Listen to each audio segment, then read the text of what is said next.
Looking for something new to do in Terraria? How about trying a challenge run? Today we're going to see if you can beat Terraria with only using swords. Now the answer is yes, obviously. Swords are incredibly powerful in Terraria and the melee class is extremely tanky. But sometimes these challenges are about the journey. How do we go from the simple copper short sword all the way to an overpowered world-destroying swords master? Any damage we deal in this challenge must come from swords that deal melee damage or the debuffs that are applied from swords. That means no sword summons or sword-like non-melee attacks. All the usual rules apply, which I'll show on screen now. For the first time in this series, I'll also be using some quality of life mods, but this is otherwise a vanilla only challenge. With all that said, let's get this crazy challenge started. Our journey begins, as always, with the complete destruction of the nearby forests. The local slimes don't approve and try to remove my soul from my body, but our character comes armed with the mighty copper short sword. I'm sure you all know the trick by now of recrafting the wooden broadsword to get a good modifier, and I'm dead. After destroying some more nature, we craft a legendary wooden sword which will help manage these unruly slimes. Let's just add some wooden armor to keep us safe, and son of a, well, we do get some presents, so after getting an attractive outfit, it's time for some spelunking. We kick things off with some treasures straight away and snag ourselves some Hermes boots, which is a great start. We're after the usual stuff underground. Ore, loot, life crystals. Yep, do I need life crystals? Speaking of failing miserably, we find a dead man's chest and I manage to disarm it, find a teleportation potion, and appear near the desert. Cactus is really useful early on, so I grab a bunch of it and find a new way to teleport back to base. We're gonna need a base to store all our loot, so I go and build one. The cactus sword gives us a few more points of damage, and the copper short sword is part of the Zenith, so I'll save it for later. Okay, quick guys, I need an answer. Do you think the Zenith is actually a sword? Argue about it in the comments below. After magically appearing another base in the desert, I grab some more cactus before—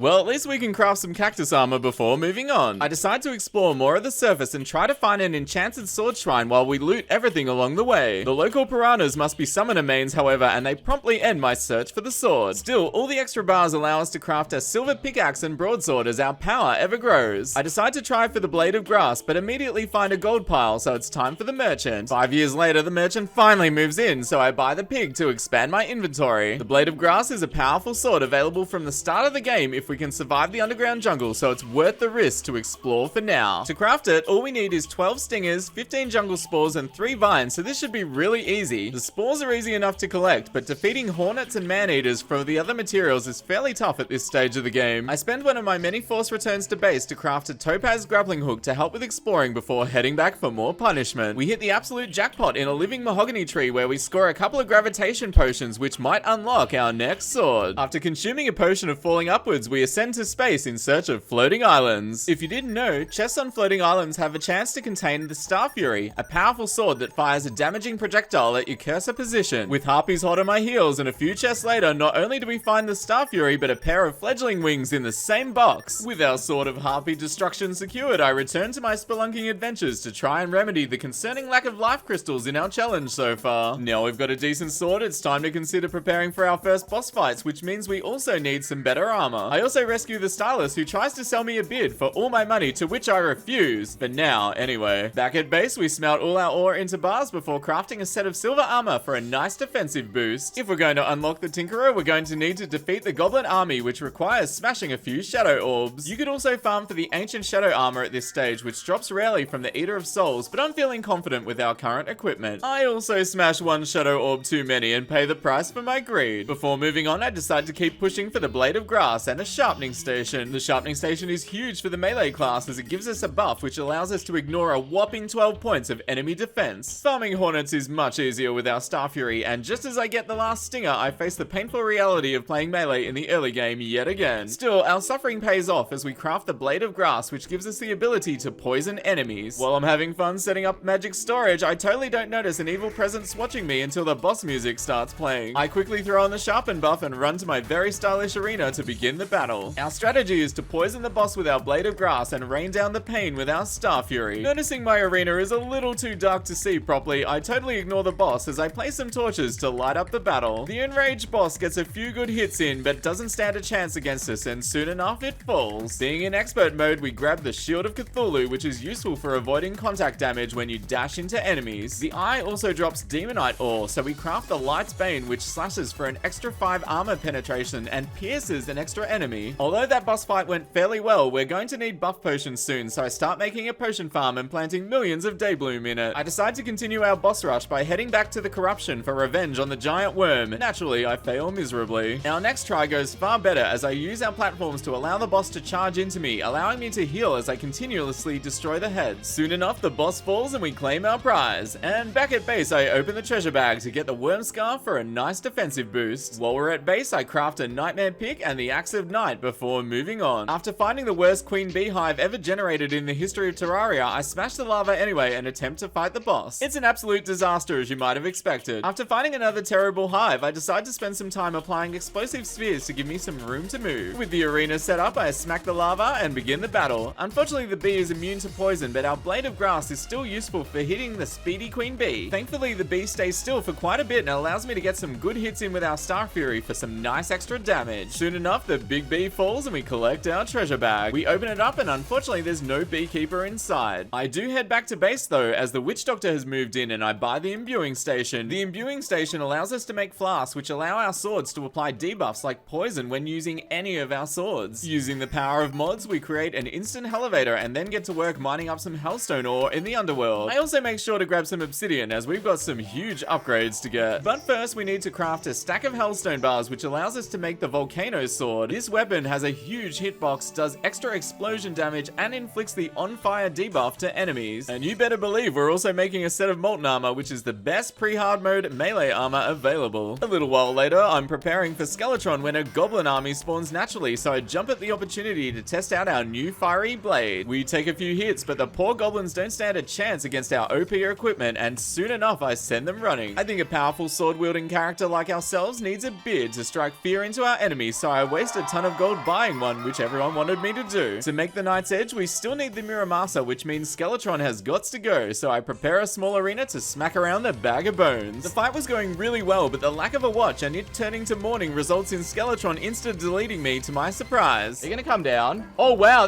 whoa!